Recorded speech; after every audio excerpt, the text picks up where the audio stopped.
प्रभु यीशु मसीह ਦੇ ਪਵਿੱਤਰ ਨਾਮ ਦੇ ਵਿੱਚ ਤੁਹਾਨੂੰ ਸਾਰਿਆਂ ਨੂੰ ਜੈ ਮਸੀਹ ਦੀ सलाम नमस्ते गुड मॉर्निंग गुड इवनिंग जहाँ जहाँ भी हैं उसके मतलब सबसे पहले कि मैं आप लोगों से क्षमा चाहता हूँ कि मैं कल किसी कारण ऑनलाइन नहीं हो पाया but thank God everything was okay it was not that personal things that it happened something wrong, no, but everything was okay. But thank God that I am with you now. परमेश्वर का धन्यवाद हो कि उसने मुझे फिर सामर्थ्य दी है कि मैं आप लोगों के साथ आज का वचन फिर लेकर आ सकूं। तो आइए हम इस प्रोग्राम को शुरू करें और मेरे साथ कुछ भाई लोग जुड़ चुके हैं। भाई सैमुअल, आपका धन्यवाद, आप हमारे लगातार सुनने वाले हैं और खुदावंद आपको आपके पूरे परिवार को बहुत अधिक बरकत दे।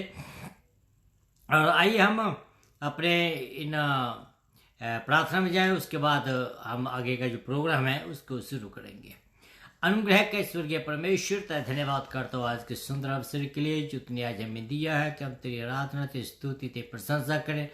तू बड़ा परमेश्वर है, प्यार करने वाला खुदा है। आज पूरे दिन तूने हमारी सहायता की, अब जिस समय हमें दिया है कि हम तेरी आराधना करें। तू मेरे अनुग्रह का स्वर्गीय परमेश्वर जहाँ जहाँ भी आज तेरा प्रचार किया गया बहुत अधिक से लोग आज आशीष पाए। और मैं अपने जो खास करके इस प्रोग्राम के लिए तेरे से विनती करता हूँ कि जितने भी लोग आज इस प्रोग्राम को सुने पिता परमेश्वर, कोई भी आज खाली हाथ वापस ना जाए, बल्कि सब के सब कोई 30 नहीं 60 नहीं बल्कि 100 गुना फल प्राप्त करके जाए।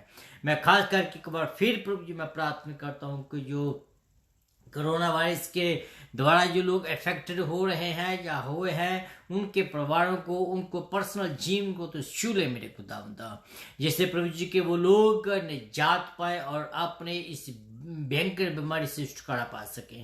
मैं प्रार्थना करता हूँ प्रभु जी हर एक उस शख्स के लिए जो प्रभु जी फ्रंट लाइन पर काम करते हैं, डॉक्टर, नर्सेस, मेडिकल स्टाफ या प्रभु जी कोई टेक्नीशियन या CNA, CPA, कोई भी जो है प्रभु जी वो जो काम करता है उनके लिए मैं निवेदन करता हूँ कि तेरे खास सामर्थ्य वाला हाथ उनके ऊपर बना रहे, जिससे पिता परमेश्वर तेरे लोग आशीष पाए और तेरे लोग तेरे लहू में कवर किए जाए।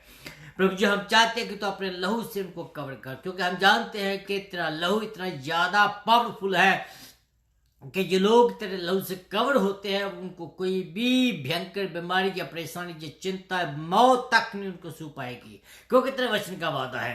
इस रीति से प्रभु जी आज हम सबको अपने हाथों में लीजिए, मैं अपने आप को तेरे हाथों में देता हूँ। जब प्रभु जी हम तेरे वचन को मैं शेयर करूँ, मेरे मुंह से एक शब्द निकले वो तेरी ओर से हो और तेरे नाम को जलाल देने वाला हो। ईश्वर जी प्रार्थना को सुन कबूल कर, प्रार्थना यीशु मसीह के नाम से मांगता हूँ, सभी कहे आमीन एंड आमीन।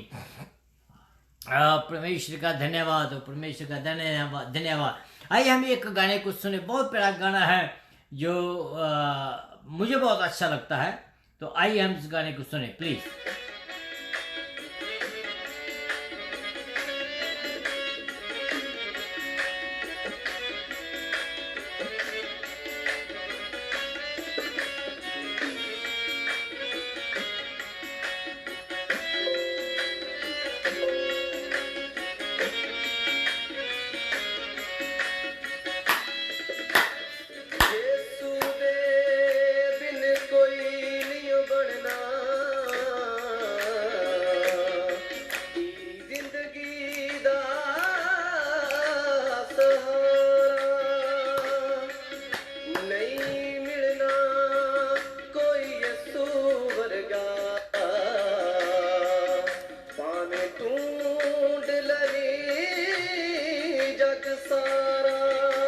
Yes.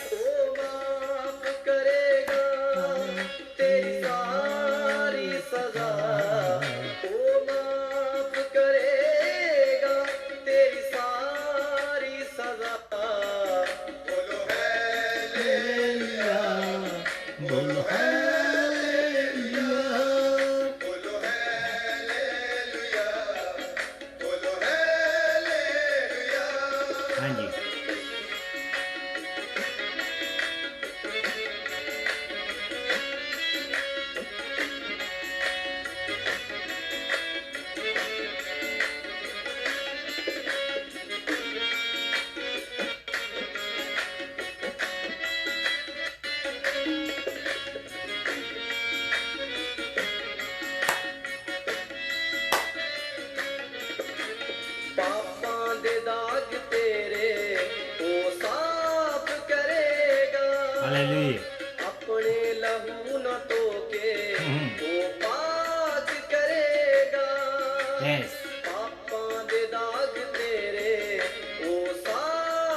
करेगा।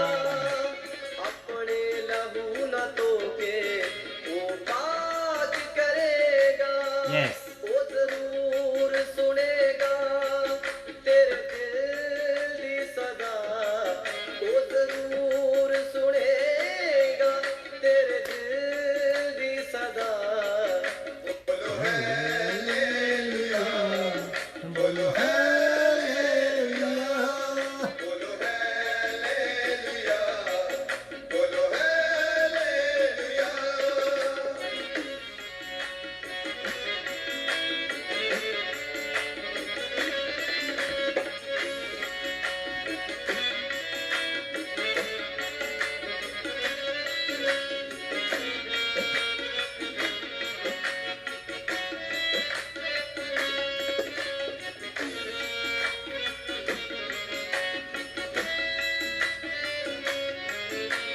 यीशु दे कोल मिलनी तैनूं रिहाई है। हाँ, तेरे पापां दे कारण ही रब नाल जुदाई है।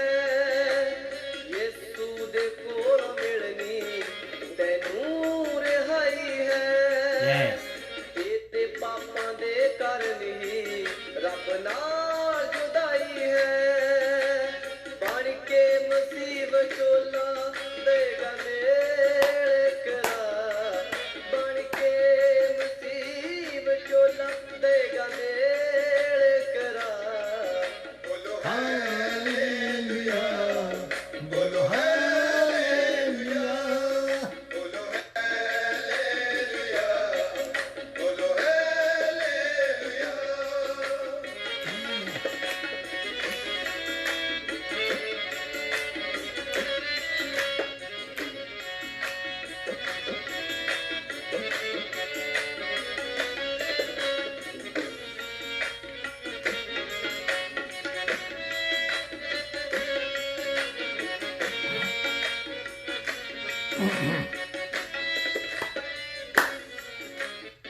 फिर आत्मा दियो तेरे ते मोर लावेगा।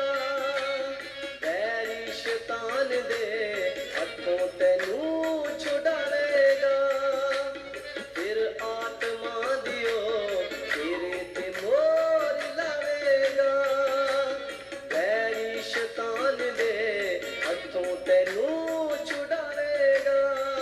वो जरूर सुनेगा तेरे दिल दी सदा। वो जरूर सुनेगा तेरे दिल दी सदा। बोलो हालेलुया, बोलो हालेलुया, बोलो हालेलुया, बोलो हालेलुया। ओ माफ करेगा तेरी सारी सजा। ओ माफ करेगा तेरी सारी सजा। बोलो हालेलुया, बोलो हालेलुया, बोलो हालेलुया, बोलो हालेलुया, बोलो हालेलुया, बोलो हालेलुया, बोलो हालेलुया, बोलो हालेलुया। बोलो हालेलुया, हालेलुया, हालेलुया। मैं एक बार फिर आप लोगों का परमेश्वर में धन्यवाद करता हूँ। भाई सैमुअल, मेरे प्रिय भाई, बहुत बहुत धन्यवाद। आप इंडिया से मेरे साथ जुड़े हुए हैं। भाई सैम, आपका भी धन्यवाद। भाई एंथनी, आपका भी धन्यवाद। और भी बहुत सारे जो लोग हैं साथ साथ आप मेरे साथ जुड़ रहे हैं, इसलिए मैं आप सबका धन्यवाद करता हूँ। और हाँ, दैट्स ट्रू कि परमेश्वर हमारा भला परमेश्वर है और वो हमारी प्रार्थना को सुनता और हमारा जवाब देता है। तो मेरे प्रिय भाइयों, आइए हम आपके सामने आज का जो वचन है जो खुदावंद ने मुझे दिया है उसको शेयर करें। जो आज का वचन है, जैसे आपको मालूम है कि हम लोग इफिसियों की किताब उसके दूसरे अध्याय में हैं। दूसरे अध्याय का जो आखिरी पाठ है उसमें आज हम जाएंगे। बेसिकली आखिरी पार्ट नहीं, उससे पहले का पार्ट 11 से लेकर 13 आयत, जो 2 आयतें हैं उसके ऊपर आज हम स्टडी करेंगे। जैसे मैंने आपको पहले कहा था कि ये वचन जो है ये बहुत ही मधुर वचन है, सीखने वाला है। तो मैं नहीं चाहता हूँ कि मैं इसको जल्दी ख़त्म करूँ, मैं चाहता हूँ कि एक एक आयत जो है वो आपके सामने रखूँ, जिससे आप समझ जाएं कि परमेश्वर का वचन में क्या कहता है। तो आइए, परमेश्वर का जो वचन है हमें इफिसियों की किताब उसका 2 अध्याय उसकी 13 आयत से लेकर 11 आयत से लेकर 13 आयत तक वचन में लिखा है, इस कारण याद रखो। इससे पहले कुछ हुआ है तो इसलिए वो कहते हैं इसी ही कारण याद करो कि तुम जो शारीरिक रीति के अनुसार अन्य जाति हो और जो लोग शरीर में हाथ के किए हुए खतने से खतना रहित कहलाने वाले हो, वे तुमको खतना रहित कहते हैं। तुम लोग उस समय मसीह से अलग और इसराइल के प्रजा के पद से अलग किए गए थे और प्रतिज्ञा की जो वाचे हैं उनके बागी ना थे और आशाहीन और जगत से ईश्वर रहित थे। पर अब मसीह यीशु में तुम जो पहले दूर थे, मसीह के लहू के द्वारा निकट किए गए हो। काफी कुछ आपको समझ आ गया होगा अगर आप बड़े ध्यान से इस वचन को आपने सुना हुआ होगा तो लेकिन नहीं तो मैं आपको बड़ी साधारण शब्दों से मैं आपको समझाना चाहूंगा आज के जो परमेश्वर का वचन है वो हमसे कैसे आज बात करता है। एक बार फिर जो लोग मेरे साथ जुड़े हुए भाई महंगा मसीह, मैं आपका धन्यवाद करता हूं कि आप भी हमारे साथ जुड़े हुए हैं। परमेश्वर आपको बरकत दे, आपकी कमाई में बरकत दे। इस रीत से आप दूसरों को भी साथ लेकर आए, अपने परिवार के साथ इन वचनों को सुने। तो प्रभु यीशु मसीह के पवित्र और महान नाम में मैं आप सबका एक बार फिर प्रभु यीशु में और इस प्रोग्राम में स्वागत करता हूं। और जैसे मैंने पहले कहा कि आपको जहां जहां भी हैं उसके मुताबिक गुड मॉर्निंग, गुड इवनिंग और जो भी जहां भी है जैसे भी समय है उसके मुताबिक। तो आपको मालूम है कि हम लोग बुक ऑफ इफिसियों की स्टडी कर रहे हैं और उम्मीद करता हूं कि आप सब लोग जो है वो आशीष पा रहे हैं। दूसरे अध्याय के दूसरे हिस्से में हम लोग हैं। तो जो नेक्स्ट वीक है उसमें हम दूसरे अध्याय का जो आखिरी हिस्सा है उसको हम पढ़ेंगे। और मैं आपको बता रहा हूं बार बार कि ये बहुत ही कुछ सीखने वाला है, इसलिए मैं इसको जल्दी खत्म नहीं करना चाहता हूं। तो आज हम देखेंगे कि खुदा का वचन हमसे कैसे और क्या बात करता है। जिस समय में पौलुस ने ये खत लिखा या जिस जमाने में वो था वो हमारे जमाने के हिसाब से बहुत ज्यादा डिफरेंट था। ओके, हमारे जमाने के हिसाब से वो काफी अलग था। कल्चरल वाइज से वो काफी अलग था। लैंग्वेज के हिसाब से वो रहन बहन है उसके हिसाब से भी वो काफी अलग था। हमारा उठना बैठना उससे भी अलग था।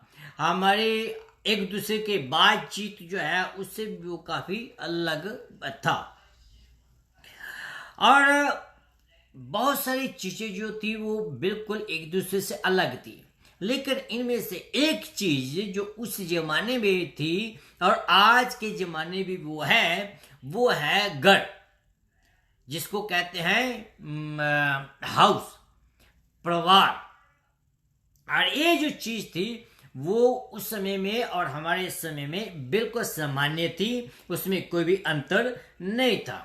लेकिन बात क्या है कि इस घर में बहुत से तरीकों से, बहुत से कारणों के कारण मुसीबतें, परेशानियां, रुकावटें और जो मिसअंडरस्टैंडिंग या हमारे में भेद जो है, भेदभाव, वो जो भावना है वो आ जाती है।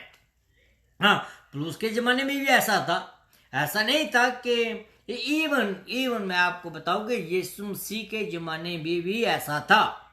कैसे आप कहेंगे वो कैसे? क्योंकि यीशु मसीह जो था वो तो खुदाई रूह थी, और जब उसके जो चेले थे, सॉरी उसके जो भाई थे, उन लोगों ने उस समय तक यीशु मसीह पर विश्वास नहीं किया था जब तक वो मरकर जिंदा नहीं हुआ था।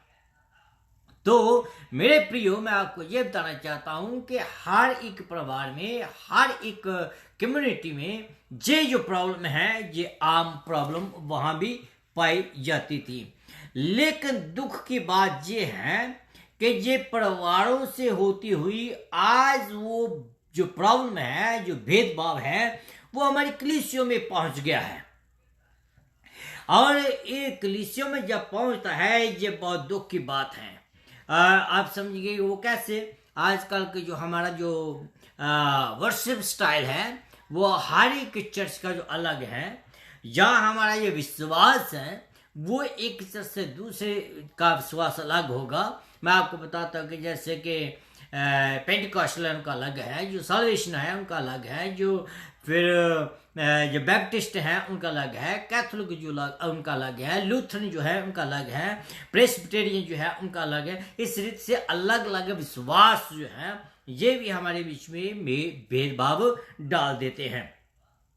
हमारे म्यूजिक, हमारे कपड़े और बहुत सारी ऐसी और चीजें हैं जो कि आज हमारे कलीसियों के बीच में, जिनके द्वारा भेदभाव की भावना आ चुकी है।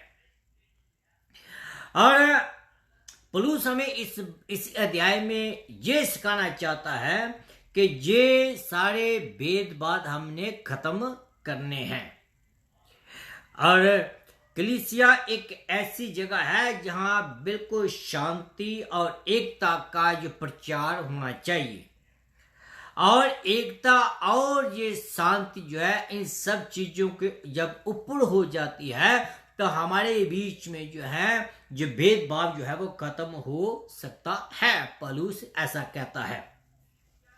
Excuse me.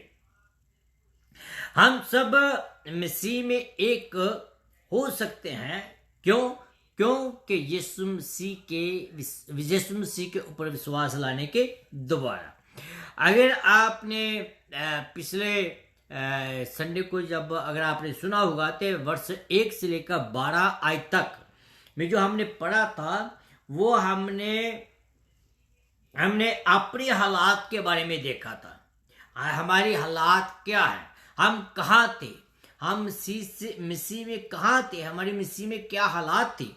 लेकिन जो 13वीं आयत है जो हमने आज पढ़ा है, वो हमें बताया गया है कि हम यीशु मसीह से दूर थे, अब हम उसके लहू के द्वारा, उसकी सलीब की मौत के द्वारा हम उसके नजदीक आ गए, हम उसके समीप आ गए, हम उसके नजदीक आ गए।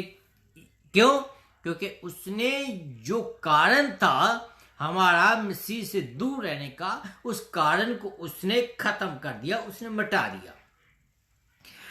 तो ये जो चैप्टर है जिसके बारे में हम आज स्टडी कर रहे हैं, प्रभु यीशु मसीह की देह से संबंधित अध्याय है। ये गैर यहूदी और गैर यहूदी दोनों के जीवन में बहुत काम करता है। जहां जो प्रॉब्लम आई है चर्च में, पौलुस के जमाने में जो प्रॉब्लम थी, जिसको वो एड्रेस करना चाह रहा है, जिसको वो बताना चाह रहा है, वो थी कि यहूदी और गैर यहूदी, ज्यूज एंड जेंटाइल। दूसरी प्रॉब्लम वहां थी खतना और खतना रहित। ये जो दो मेन प्रॉब्लम वहां जो थी, उस प्रॉब्लम को वो ड्रेस करता है, उस प्रॉब्लम को वो लोगों के सामने लाता है कि ये जो प्रॉब्लम्स हैं, ये जो प्रॉब्लम है, ये शारीरिक प्रॉब्लम्स हैं, इनको हमने दूर करना है और हमें आत्मिक तौर पर आगे बढ़ना है। ये संत पुरुष जो है इस प्रॉब्लम को, इस इश्यू को डील करता है।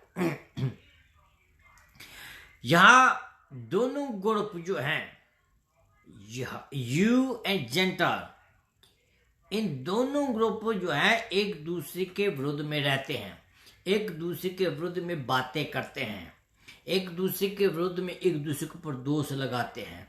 इवन जो यहूदी लोग थे वो गैर यहूदियों को अपने पास नहीं बैठाते थे। आज भी ये प्रॉब्लम बहुत प्रचलित है ना। अगर इंडिया की बात करें तो इंडिया में जो ब्राह्मण हैं वो शूद्र को अपने पास में बैठाना देते हैं। जहाँ एक जो हाई कास्ट है, दूसरी जो नीचे वाली कास्ट है, उसके साथ वो एसोसिएट नहीं करते अपने आप को। जहाँ जो हाई पदवी वाला आदमी है छोटे मजदूर के साथ बैठना नहीं चाहता है। और इवन जहाँ अमेरिका में भी कहीं भी किसी भी संसार के किसी भी कोने में चले जाएं, ये प्रॉब्लम हमें मिलती है और इसी प्रॉब्लम को वो ड्रेस करता है। तो फिर जो वर्ष 12 है में इस भेद को हम देख सकते हैं कि ये भेद कैसे था। पर परमेश्वर का धन्यवाद हो कि वो इस भेद को खत्म करता है। वो क्या करता है? ही finish all the differences that people have in the church and that people have in the home, that people have this issue in the community, that Jesus Christ is the only one who has the solution. In fact, he is the solution. So उसने इस solution को अपनी मृत्यु के द्वारा खत्म किया, हल किया इस solution को। ओके और एक उम्मीद के साथ जब इस प्रॉब्लम को उसने खत्म किया, जब उसकी प्रॉब्लम का उसने सॉल्यूशन किया, तो उम्मीद के साथ वर्ष 13 में जब हम पहुंचते हैं तो कहता है कि अपने लहू के बहाने से उसने हमें एक कर दिया। अब वो डिफरेंसेस नहीं रहे, अब जो ऊंच नीच है वो नहीं रही, अब जो भेदभाव है वो नहीं रहा। बस उसने क्या कर दिया? हमें सबको एक कर दिया। वचन में लिखा है कि जो मसीह में है वो सब एक है। एक कहा? मसीह में। एक चर्च फादर था जिसका नाम था क्लेमेंट ऑफ अलेक्जेंडर। उसने कहा कि हम जो मसीह है, जब हम एक साथ एक नए तरीके से उसकी आराधना करते हैं तो हम जिंदगी की तीसरी जो दौड़ है वो दौड़ते हैं। इंग्लिश में ऐसा कहा गया है कि we who worship God in a new way as the third race as a Christian. पलूस हमें ये बताने की कोशिश करता है, ये बताना चाहता है कि मसीह में हमारे पास क्या है? शांति है। पूरे संसार में चले जाएं, किसी भी देश में चले जाएं, तो सब के सब जो है आज शांति को ढूंढ रहे हैं, शांति को पा रहे हैं। कई लोग जंगलों में जाते हैं, कई लोग अपने आप को लोगों ने कमरे में बंद किया हुआ, कई लोग संन्यास लेकर पता नहीं कहाँ जाते, कई ऊंची ऊंची पहाड़ियों पर जाते हैं शांति को ढूंढने के लिए। लेकिन वचन कहता है कि जिसमें से कहता राह, हक और जीवन मैं हूं। कहता शांति का शहजादा मैं हूं। अगर आप पढ़े यशायाह नबी की किताब, उसमें लिखा है यशायाह नबी की किताब उसका 9 अध्याय उसकी 6 आयत में, तो वचन क्या कहता है सुनिए। क्योंकि हमारे लिए एक बालक उत्पन्न होगा, हमें एक पुत्र दिया जाएगा और प्रभुता उसके कांधों पर होगी। उसका नाम अद्भुत युक्ति करने वाला होगा, पराक्रमी परमेश्वर, अनंत काल का पिता, शांति का राजकुमार रखा जाएगा, प्रिंस ऑफ पीस। पलूस से हमें इस बात के ऊपर वो जोर दे रहा है कि our God the father of Jesus Christ, he is the prince of peace. शांति का शहजादा है वो। हमारी शांति जो है, हमारी जो इनवर्ड शांति जो है वो और सिर्फ हमें मसीह से मिल सकती है। वो सिर्फ यहूदियों के लिए नहीं है, बल्कि गैर यहूदियों के लिए भी वो उपलब्ध है।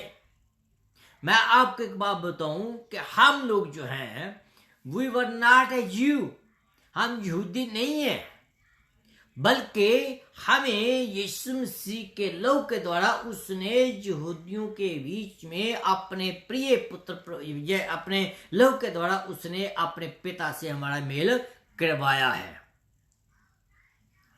यहूदी जो है खुदा की शांति को अपनी नीतियों के द्वारा या अपने बलिदान के द्वारा या अपने कानूनों के द्वारा ग्रहण नहीं कर सकते हैं, चाहे वो कुछ भी कर ले। और मैं आज भी आपको बता रहा हूं कि परमेश्वर की जो शांति है वो हमें हमारी ऊंची जाति के द्वारा या परमेश्वर की शांति हमारी पैसे के द्वारा या हमारी एजुकेशन के द्वारा या हमारी उपलब्धियों के द्वारा ये शांति हमें नहीं मिल सकती है।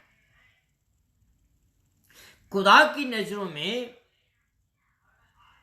अगर ये यहूदी है, अगर इन चीजों के द्वारा वो शांति को ढूंढना चाहते हैं तो वो गलत रास्ते पर जाते हैं। इन द सेम वे अगर हम भी खुदावंद की शांति को इन तरीकों के द्वारा ढूंढ रहे हैं तो हम गलत रास्ते जाते हैं।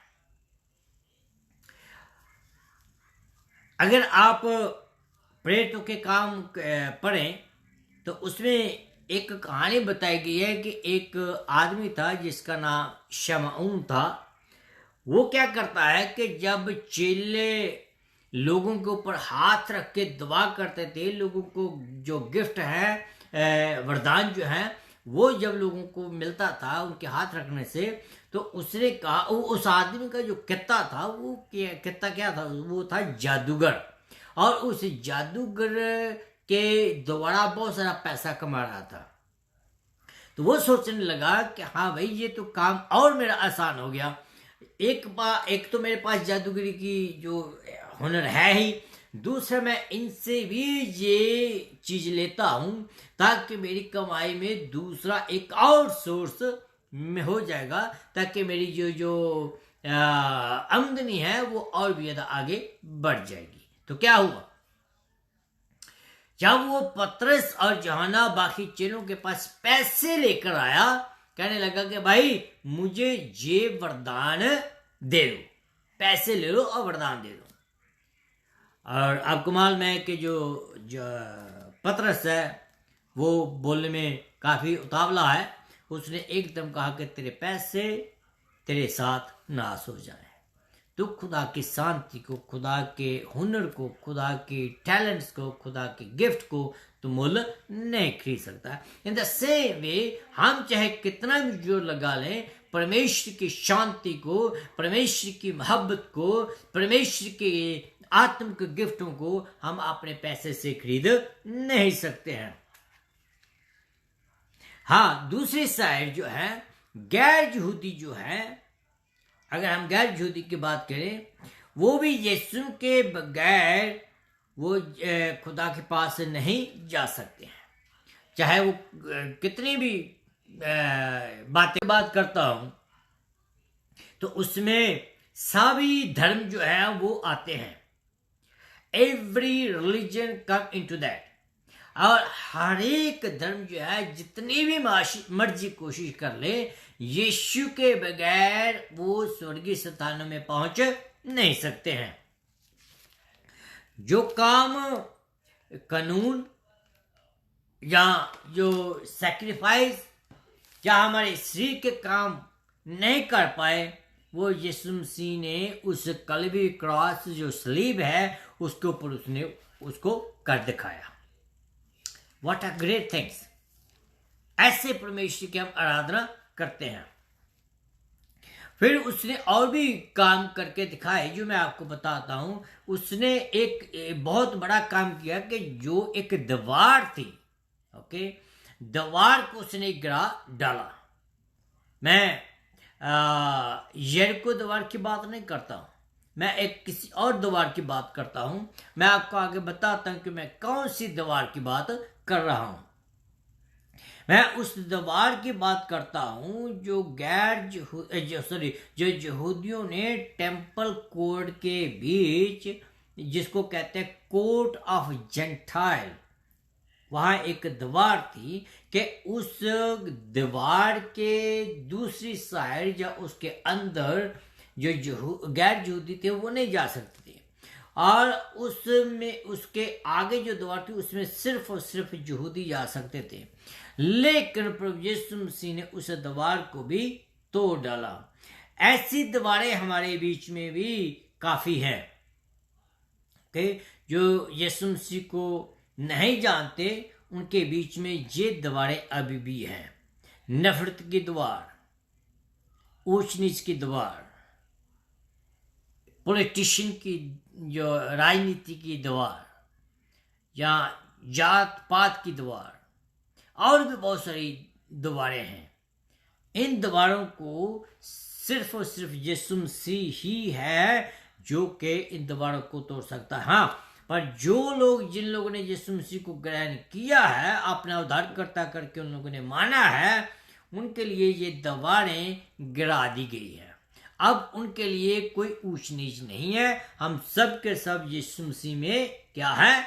एक हैं। यीशु की नजरों में ना तो कोई यहूदी है ना कोई यूनानी है। उसके नजरों में सब हम जो है वो छुड़ाए हुए लोग हैं, और उसके क्या है? हम लोग दास हैं। बच्चे में हमने पढ़ा है कि एक समय था जब हम उससे दूर थे, लेकिन अब उसने हमें अपने पास बुला लिया है। कलोसियों की किताब उसका 3 अध्याय उसकी 11 आयत में आप पढ़ें तो इसमें लिखा है, इसमें यूनानी और यहूदी, खतना और खतना रहित, बाबर, सकुती, प्राधीन, स्वाधीन में कोई भेद नहीं है, परंतु मसीह यीशु में हम सब एक हैं और हमारा सबका एक ही शेर है। गलतियों की किताब उसका 3 अध्याय उसकी 28 आयत में अगर पढ़ें तो उसमें लिखा है, अब ना कोई यहूदी है ना कोई यूनानी, ना दास ना स्वतंत्र, ना पुरुष और ना स्त्री, क्योंकि तुम सब मसीह यीशु में एक हो। उसने क्या किया? उसने जो दीवार थी उसको उसने सोशल वॉल, जो जिसको मैं कहूँगा सोशल वॉल, उसको खत्म कर दिया। अब वो दूसरी वॉल को खत्म कर रहा है, दूसरी दीवार को खत्म कर रहा है। वो दीवार है स्पिरिचुअल दीवार, स्पिरिचुअल वॉल, और उसको वो खत्म करता है। कैसे? कहता है कि जो आत्मिक भेद है हमारे बीच में, उसको भी वो खत्म करता है।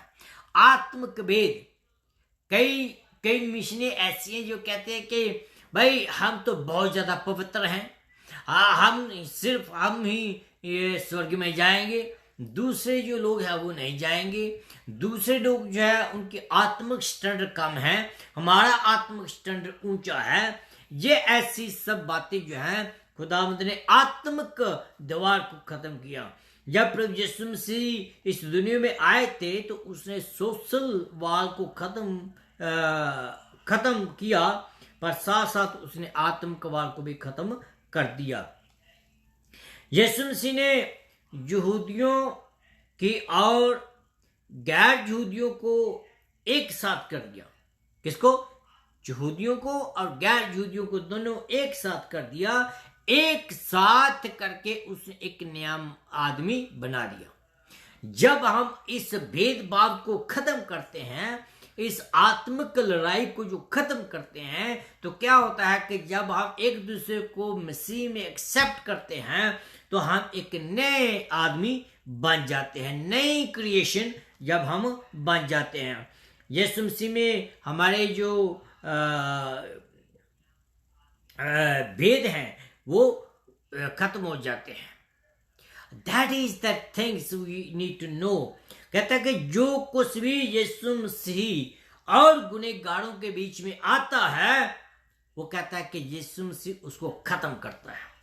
मीनिंग अगर मेरे और यीशु मसीह के बीच में कुछ आता है तो यीशु मसीह को वो लाइक नहीं है। वो क्या करता है कि he try to make me to understand, मुझे को समझाता है, मुझे वचन में से ले जाता है कि इस बात को तू खत्म कर। जब वो कहता है कि जो कोई भी चीज मैं अपने जीवन में यीशु मसीह से ज्यादा महत्ता रखता हूं, वो मेरे लिए गुनहगार है। मीनिंग कि यीशु मसीह हमारे लिए सबसे पहली चीज वो होनी चाहिए। ये कहता है कि चाहे वो कानून हो, चाहे वो किसी भी किस्म की दबाड़ हो, चाहे वो ऊंच नीच की दबाड़ हो, सब कुछ कहता वो खत्म करके हमें अपने साथ मिला लेता है। उसने सब कुछ, सबको एक कर दिया, सबको एक जैसे बना दिया, सबको उसने अपने जैसा बनाया है। So it is our responsibility to maintain that spiritual level which he has given to us. जो कुछ उसने हमें दिया है उसको हमें मेंटेन रखना है। तीसरी बात वो क्या करता है, इस किसको कैसे करना है ये मैं आपको बता रहा हूं। ये सब कुछ उसने कैसे किया, ओके। ये उसने किया कि उसने हमें अपने साथ मेल कर लिया। Meaning it's very crucial, it's very necessary to understand. कैसे किया उसने अपनी मृत्यु के द्वारा जो दीवारें यहूदियों और गैर यहूदियों के बीच में थी खत्म कर दिया। It's just like we are selecting a sarpanch, chief of the town. जैसे कि हम किसी गांव का या शहर का जो चीफ चुनते हैं, वैसे हुआ उसने क्या किया कि सब जो है भेदभाव खत्म कर दिए, सब कुछ खत्म करके उनमें से एक को चुन लिया।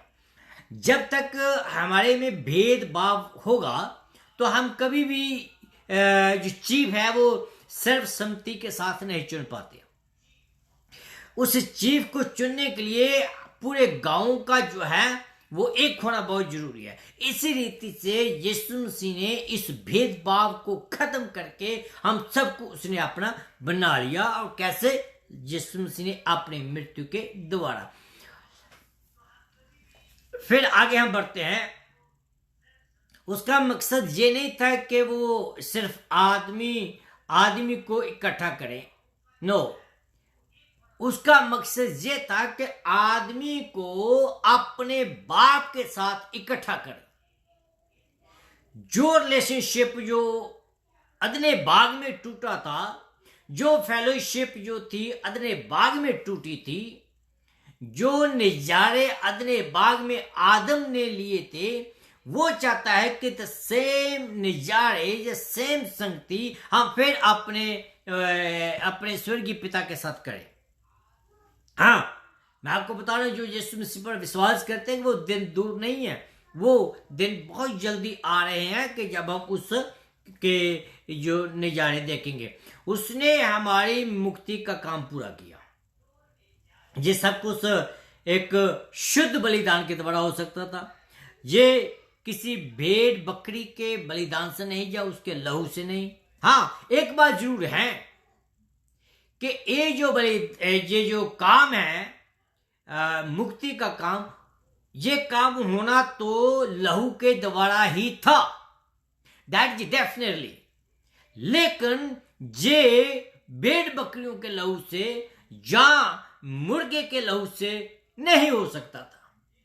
ये सिर्फ और सिर्फ प्रभु यीशु मसीह का जो शुद्ध लहू है, जो बिना पाप के है, उस लहू के द्वारा जो है हमारा मुक्ति का काम जो हुआ है। गलतियों की किताब उसका 4 अध्याय उसकी 4 और 5 में लिखा है, परंतु जब समय पूरा हुआ तो परमेश्वर ने अपने पुत्र को भेजा जो स्त्री से पैदा हुआ कि जो लोग व्यवस्था के अधीन हैं उन्हें मूल्य चुकाकर छुड़ा लें और हमको अपने लिपालक पुत्र होने का अधिकार दें। गलातिया की किताब उसका 3:13 में जो लिखा हो वो मैं आपको बताता हूं कि मसीह ने व्यवस्था को शाप से हमें मूल्य चुकाकर छुड़ाया और स्वयं हमारे लिए शापत बना। क्यों? क्योंकि लिखा है कि जो कोई काठ पर लटकाया जाता है वह शापत होता है। ऐसा करने से उसने हमें क्या कर दिया? हमें एक कर दिया, एक नया बना दिया। हमारे बीच में उसने शांति का संदेश दिया, उसकी आज्ञा का संदेश उसने दिया। पर यीशु मसीह में सिर्फ यीशु के द्वारा हम खुदा के पास आ सकते हैं। यीशु मसीह के बगैर हम खुदा के पास नहीं जा सकते हैं। हाँ, रास्ते बताते हैं लोग, बहुत सारे कहते हैं कि वो रास्ता उधर को जाता है, वो रास्ता उधर को जाता है, लेकिन किसी ने ये नहीं कहा कि वो रास्ता कौन है। लेकिन यीशु मसीह ने कहा कि वो रास्ता मैं हूं। जब हम यीशु मसीह पर विश्वास करते हैं तो हम खुदा के पास जाते हैं और जा सकते हैं। यीशु मसीह ने अपनी मृत्यु के द्वारा हमें उस जगह पहुंचा दिया जहां हम अपनी ताकत से, अपने पैसे से नहीं जा सकते हैं। मेरे अजीजों, अगर आप अभी तक यीशु मसीह से दूर हैं या अभी तक वो रास्ते को ढूंढ रहे हैं जो स्वर्ग की ओर जाता है, तो वो रास्ता कोई और नहीं है, वो रास्ता यीशु मसीह है। आपको किसी जंगल में जाने की जरूरत नहीं, आपको किसी पहाड़ों पर जाने की जरूरत नहीं, आपको संन्यास लेने की जरूरत नहीं। आप सिर्फ अपने मन में यीशु मसीह को कबूल करें और वो आपको अपने पिता के पास ले जाएगा। मैं एक उदाहरण के साथ आज आपको सुनाता हूँ। वो उदाहरण ऐसी है कि इंग्लैंड के बीच में एक जगह है जिसको बोलते हैं बकिंगहैम पैलेस, जहाँ वहाँ का राजा रहता है। और वहाँ एक लड़का बाहर खड़ा था और वो ये देखना चाहता था कि उस राजे को देखना चाहता था, ठीक है। लेकिन उसके सामने इतने रुकावटें थी कि उस राजे को देखने के कोई आसान बात नहीं थी। बहुत सारे ऑब्स्टिकल उस रास्ते में आते हैं, बहुत सारे पैरे हैं, बहुत सारी ऊंची दीवार हैं और बहुत सारे और भी ज़्यादा ऑब्स्टिकल हैं। लेकिन वो जो लड़का था वो गेट के बाहर खड़ा है और ये उस गार्ड को कहता है कि मैंने तो राजा को देखना ही है, मैं उससे कुछ नहीं मांगूंगा, मैं उसके कोई बात नहीं करूंगा, आई जस्ट वॉन्ट टू सी है, सिर्फ मुझे उसको देखना ही है। तो क्या हुआ कि वो लड़का सारा दिन वहां खड़ा रहा, पूरा दिन वो खड़ा रहा वहां। लेकिन वो जो गार्ड था वो कहता कि भैया, बेटे, बच्चे, जो कुछ भी है, कहता कि तो ऐसा कर कि रात हो गई है तो अब घर वापस चला जा। वो कहता कि नहीं, मैं नहीं जाऊंगा, मैं तो राजा को देखकर ही जाऊंगा। तो क्या हुआ कि इतने में उस जो गेट था उस थोड़ा सा खुला और उस गेट के बीच में उसने एक आदमी को देखा और वो जो गार्ड था वो गार्ड इस बच्चे को अंदर ले गया। तो अंदर क्या देखा कि वो जो आदमी जिसको गार्ड ने देखा था, उस आदमी ने उस बच्चे का हाथ पकड़ा और उसको राजा के पास ले गया और उसको कहने लगा कि ये जो है ये मेरा दोस्त है। और उस लड़के को नहीं मालूम था कि ये जो मुझे दोस्त कह रहा है ये कौन है, लेकिन वो जो था वो राजा का ही बेटा था। तो क्या हुआ कि उसने क्या किया कि उस राजा के बेटे ने अपने दोस्त को अपने बाप के पास वो ले गया। ध्यान से मेरी बात को सुनिए जो मैं कह रहा हूं। इसी रीति से हम लोग जो थे, हमने क्या किया, यीशु मसीह ने हमें अपना दोस्त बनाकर अपने बाप के पास हमें ले गया, जिसको हम देखना चाह रहे हैं, जिसके हम झलक लेना चाह रहे हैं। तो मेरे प्रियो, मैं आपको ये कहना चाहता हूं कि अगर आपने स्वर्गीय पिता जो आसमानों पर विराजमान है, अगर उसको देखना है तो यीशु मसीह ही एक रास्ता है। यीशु मसीह ने इसके बारे में खुद कबूल किया है और उसने डिक्लेयर किया है, कहता है कि राह, हक और जिंदगी मैं हूं, कहता है कि दरवाजा मैं हूं, कहता है कि जो मेरे बगैर स्वर्ग में कोई प्रवेश नहीं कर सकता है। अगर आपने किसी के घर में जाना है तो क्या होगा, दरवाजे से ही जाएंगे ना। बाइबल कहती है कि अगर कोई दरवाजे से नहीं जाता है तो दीवार कूद कर जाता है, तो बाइबल उसको चोर कहती है। हाँ, आप भी ऐसा कहेंगे, क्योंकि जो दीवार को कूद कर आता है उसमें कुछ ना कुछ तो गड़बड़ है। अगर उसका दिल साफ है तो वो दरवाजे से ही अंदर जाएगा। तो इसलिए यीशु मसीह ने वो दीवार जो थी, भेदभाव की दीवार, उसको खत्म कर दिया है। तो हमारा कर्तव्य है कि जो संदेश वो हमें देना चाहता है उसी संदेश को हम आगे लेकर जाएं, ताकि हम दूसरों को शांति का संदेश जो है वो दे सके। शांति का शहजादा यीशु मसीह है, उसको कबूल करेंगे तो आप स्वर्ग में जा सकेंगे। Otherwise I have to very bold and honest.